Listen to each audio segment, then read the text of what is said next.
Halika na, sabay tayo.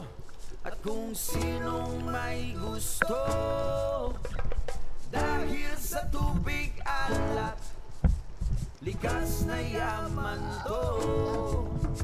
Welcome back muli mga kaspiro. Samahan nyo ulit kami sa aming ginawang pamamana. Kasama ko pa rin si Dudoy at dito pa rin yan sa poblasyon Dumaran, Palawan. Kaya samahan nyo kami sa buong kaganapan sa laot.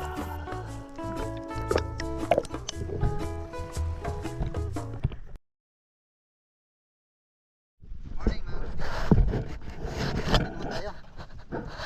Subukan natin maghunting ng mga pelagic, baka sakaling meron, kasi kalma-kalma pwede tayong pumunta sa laot na area. Kaya samahan nyo kami ulit, kasama ko si Dudoy. Let's go!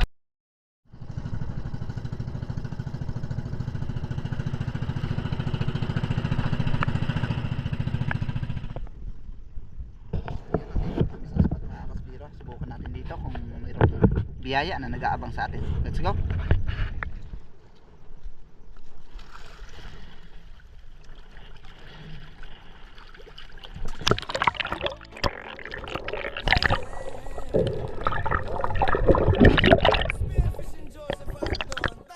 Hindi gaano malinaw ang visibility mga kaspiro, pero dahil nandito na rin tayo ay pinili na namin magpatuloy. Pangalawang sisid ko na ito matapos natin makapag warm up. Bumaba ako sa medyo malalim na area at dito ay meron ako nakitang queen fish.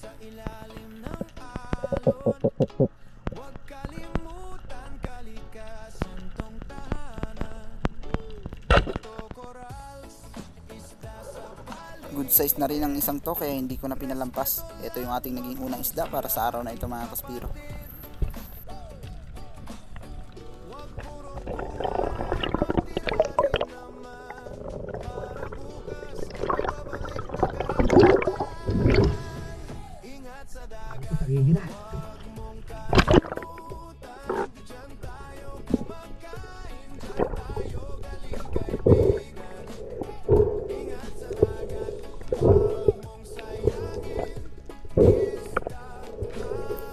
Shout out kay Sir Darius Pamalik of Estejo and family. Ganon din kay Marcelo Bernaldez at Guru Raymond Lau.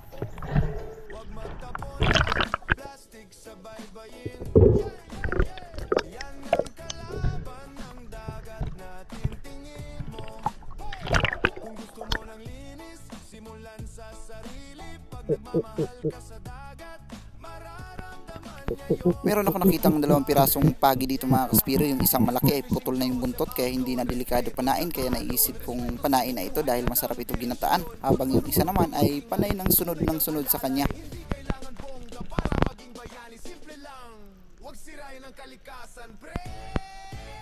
Matagal-tagal na rin ang panahon na hindi tayo nakakatikim nito, kaya panain natin.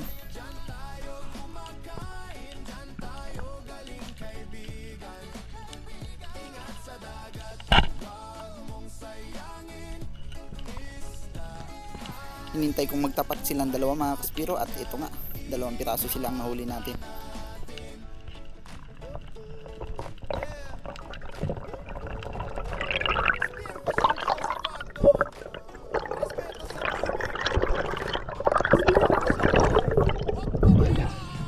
Hindi ito binabawal sa amin yung mga ganito kalaki. Binabawal dito yung sobrang lalaki ng mga pagi, kagaya ng mga eagle ray at manta ray.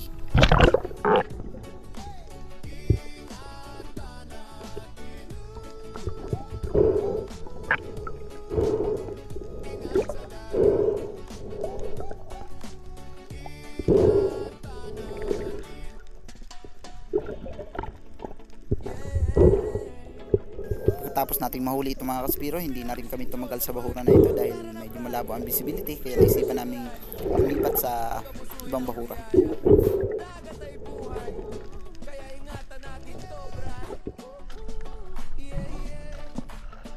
Dugo na pagi.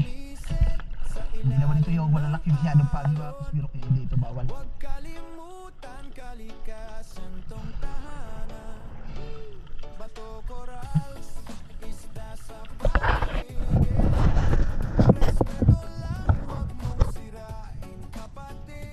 ulam. Piraso. Para bukas may babalik na karagat. panibagong spot natin ito mga kaspiro. Dito ay meron ako nakitang 3 pirasong king mac. At sumirit na yung malalaki. Kaya binaling ko na lang dito sa nahuhuling maliit na king mac. Kahit papaano ay meron pa rin tayong nahuli.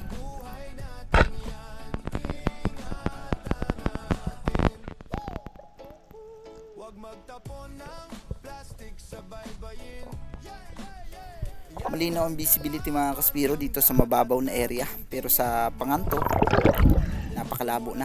Gusto yata na pili ko.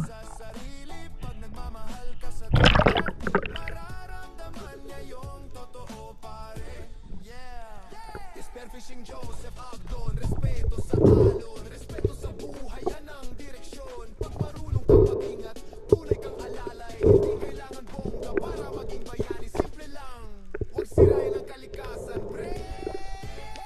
Ingat sa dagat, huwag mong kalimutan.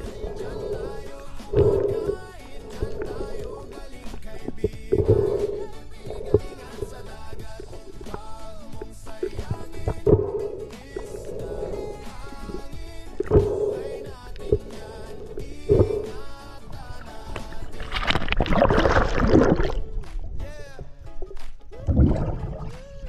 Spearfishing Joseph Agdon, respeto sa tubig. Spearfishing life, huwag pabayaan.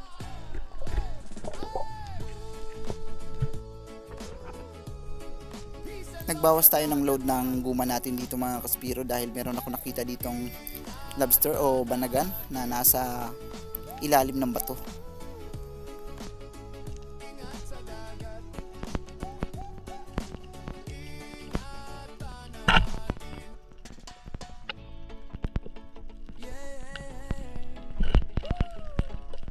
Spearfishing Joseph Agdon, tara na brad. Hindi pala ganong kalakihan pero pwede ng pagtiyagaan nito mga kaspiro, lalo pat paborito ito ng asawa ko. Patay buhay, kaya ingatan natin to brad.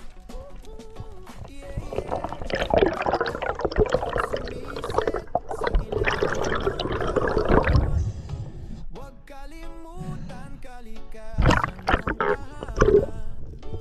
Bato, koral, isda sa paligid.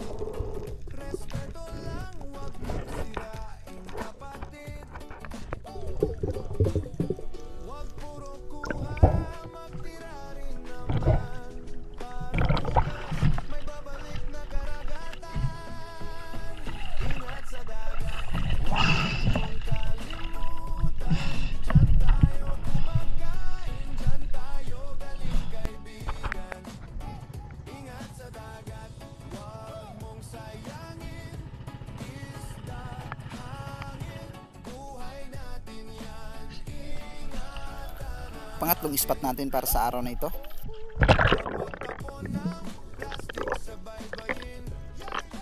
Hindi na ako tumagal subisi dito mga kaspiro. Bumalik na kaagad ako sa bangka kasi si Dudoy ay may napaan ng malaking Maori sea perch o kanlay.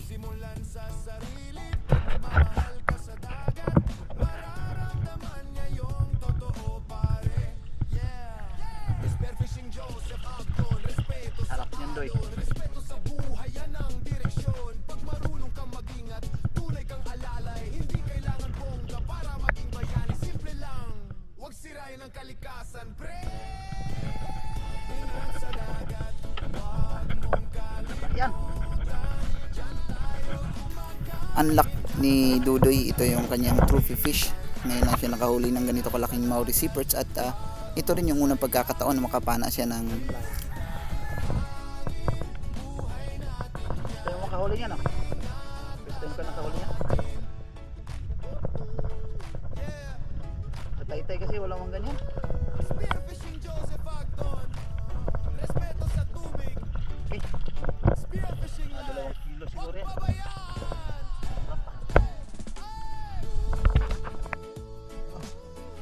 Lumipat lang kami sa katabi nitong bahura. Malapit lang ang distansya kaya sinagwan na lang namin.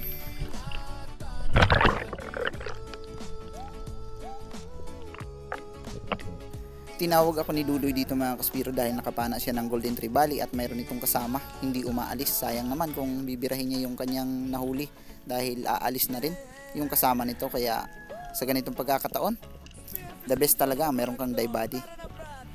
Spearfishing life. Huwag abusuhin ng biyaya. Dagat ay buhay. Kaya ingatan natin to, brad. Yeah, yeah. Pag sumisid sa ilalim ng alon, huwag kalimutan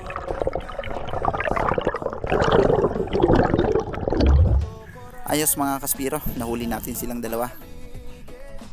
Dami silang dalawa.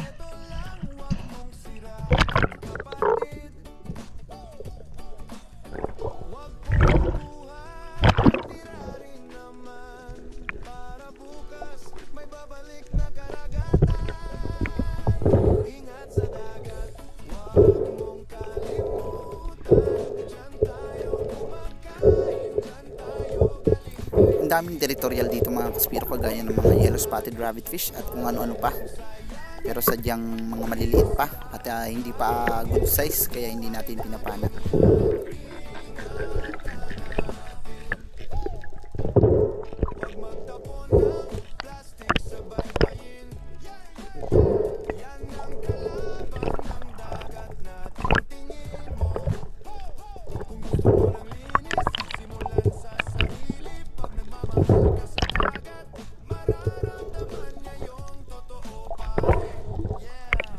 Spearfishing Joseph Agdon, respeto sa alon, respeto sa buhay, yan ang direksyon. Pag marunong kang mag-ingat, tunay kang alalay, hindi kailangan bongga para maging bayani. Simple lang, huwag sirain ang kalikasan, pre.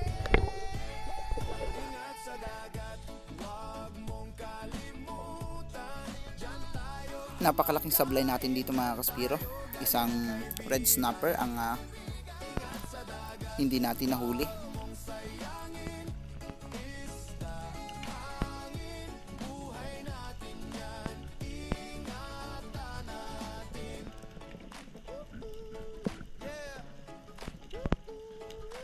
Spearfishing Joseph Agdon, respeto sa tubig. Spearfishing life, huwag pabayaan. Medyo mailap yung red snapper na ito mga kaspiro, malaki na sana. Kaya nung akma susugod ay kinalabitan ko. Sa kasamang palad ay hindi tinamaan.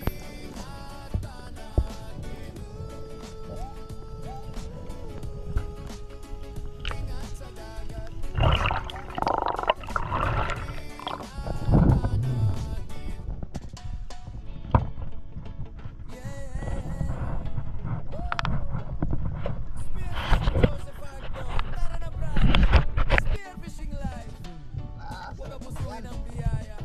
Dagat ay buhay, kaya ingatan natin to, brad. Yeah, yeah.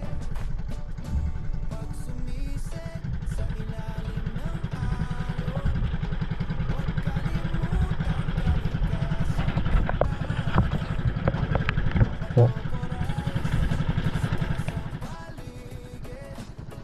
Respeto lang, huwag mong sirain kapatid.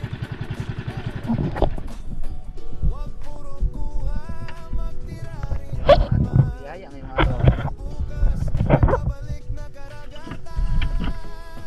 Ingat sa dagat, huwag mong kalimutan. Diyan tayo kumakain, diyan tayo galing kaibigan. Ingat sa dagat, huwag mong sayangin. yan lang. Malapit.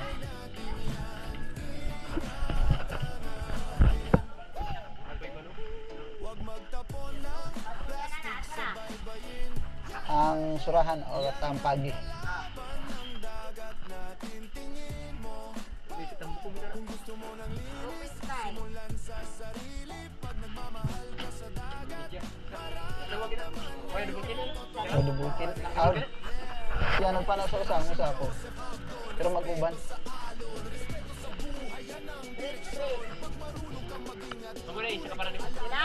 Oo. Okay na, ulam na to.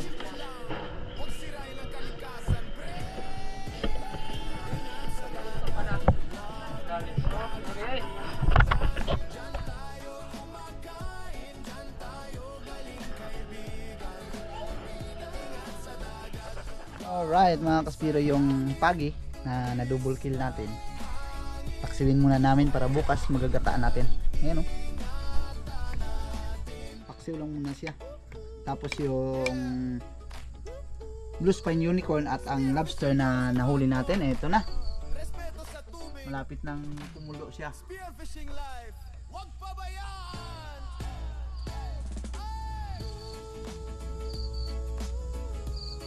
Peace and love sa dagat man.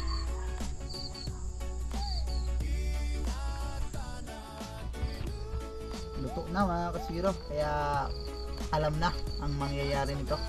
Napakalabig ng dagat, kaya higop tayo ng mainit na sabaw. Kain na tayo mga kaswiro. Yung tira kahapon, tapos yung ating pagi, ayan, pinapaksiw pa para bukas gataan natin. Kain tayo, sinabawan, surahan ng ulam.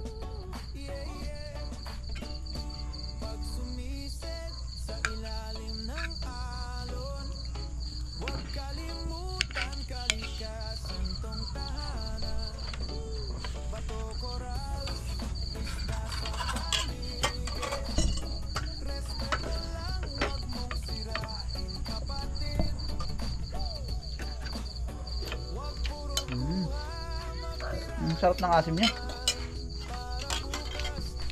Ano lang to? Uy, meron pa pala oh. Kaya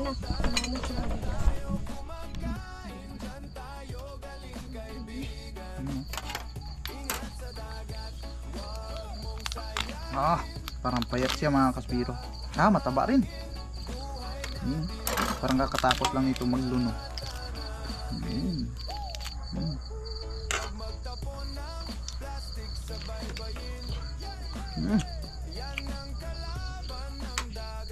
Sarap.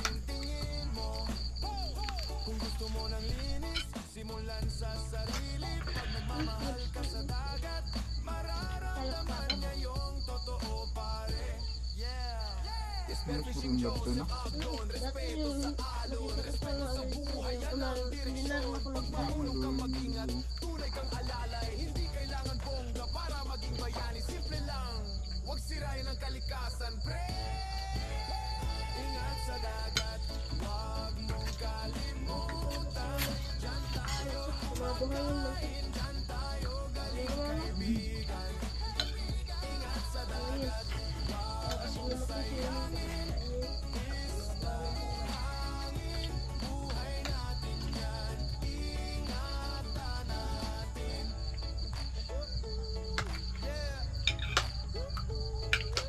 Spearfishing Joseph Agdon, respeto sa tubig. Kinabukasan mga kaspiro, nag quick dive kami para makahanap tayo ng pang-ulam dahil kasalukuyang ginagawa namin ni Dudo yung kanyang kwarto para mayroon siyang natutuluyan. Ang problema pagdating namin sa spot, napakalakas ng agos nung lumipat na kami.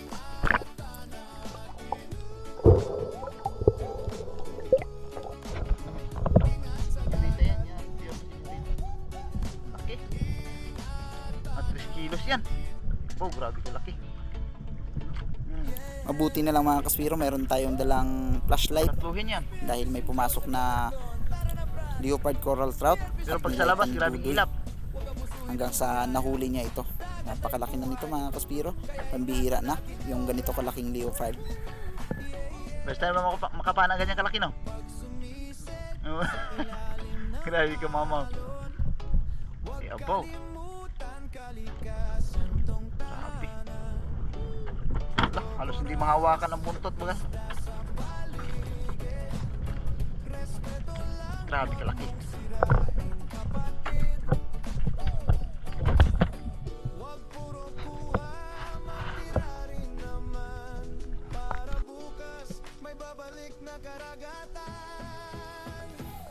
Nagpahinga muna kami sa bangka mga kaspiro, at nung akmang humina na yung agos ay muli kaming nagsagawa ng pamamana, pero napaka tamlay na ng area, kaya nung sumalubong yung dalawang putian sa atin ay hindi ko na ito pinalampas.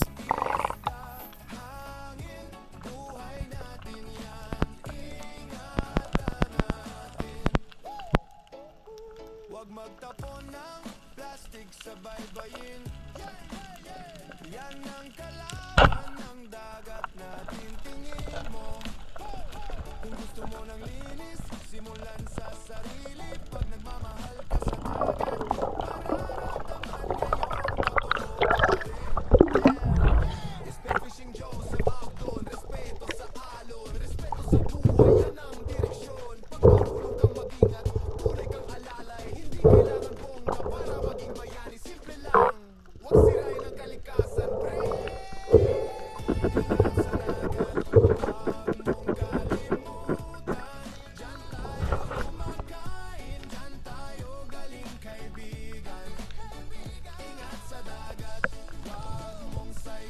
Pumana na rin ako ng 4 na pirasong salingga o salay batang na tinatawag sa amin para mayroon tayong siguradong pangulam.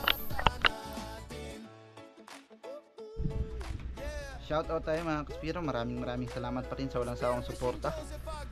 Placedo, Johnny J18, shoutout po. Orinantil Legas, maraming salamat din kay Ma'am Jill Chill Oponda.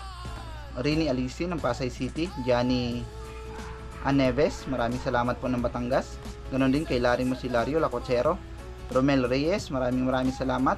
Joe Bencelos, ganon din kay Buyit Paul at Rebel Dogs, maraming salamat din kay Joel Antonio, Marcelo Bernaldez, Junril Baladad, ganon din kay Romulo Rosales, maraming salamat din kay Binroyo, Ronald Dimbudo, shoutout din kay Julito Coesta, Ma'am Jeannie Soma Okrancudo, Ma'am Dimpo Lim, shoutout po, at Christy Tuto Kawaling, maraming salamat din kay Danilo at Judes Prince Adalim, Armando Loses, shoutout din kay Fernando Lacasandele, Armando Suaverdes, shoutout din, at Denise De La Cruz and family ng Naay Cavite, Jupit Kahildo, shoutout din, Bin Royo, ganon din kay Roberto Patalagsa, Eduardo Yonson, Alex Bag, Butch Kasumpang and family, Robin Lara, maraming salamat din kay Nestor, Mauricio Puas and family ng Camiguin Island, ganon din kay Asyong Sandara, shoutout din kay Jonathan Recto, maraming salamat kay Cesar Ableng, Erwin Pilangiano, shoutout din, Romel Navarrete, maraming salamat, at Kasalom TV, Eman Adventure, maraming salamat din kay Rafi Spearfishing, at Erwin Lubin Malayan. Sa mga nagpapa-shoutout mga kaspiro, comment down below lang po kayo at sa sunod nating upload, awan ng Diyos, ay pabanggitin po natin. Maraming salamat at ingat po tayo palagi.